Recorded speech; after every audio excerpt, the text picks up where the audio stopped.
In a small village nestled between rugged mountains and gentle streams, there lived a woman named Elara. Her life had been filled with trials and tribulations, reminiscent of the harsh terrain surrounding her home.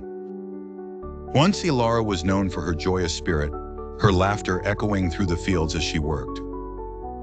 But a series of misfortunes had cast shadows over her heart, leaving her weary and broken.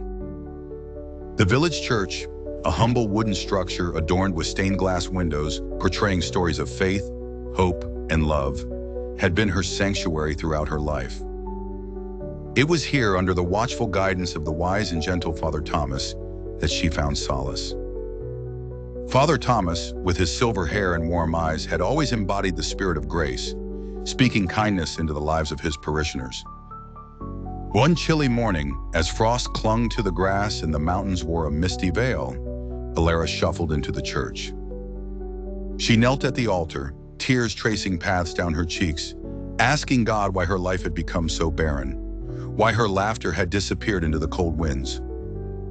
As she prayed, Father Thomas approached her, his footsteps soft and sure. He listened to Elara's anguished words, nodding with understanding. Then he shared a parable. Once there was a potter who loved to create beautiful vessels. One day, a piece of clay he was working with fell onto the ground and was shattered into dust. Rather than discard it, the potter gathered the ashes and mixed them into new clay, molding a vessel far more beautiful and intricate than any before. The ashes hadn't weakened the clay, but had added to its beauty, making it unique and striking. Father Thomas continued, Elara, God is the ultimate potter. The ashes in our lives, the trials and broken pieces, are not the end. He uses them to shape us anew, creating something beautiful and strong. Do not see your struggles as mere endings, but as beginnings for God's transformative work in you.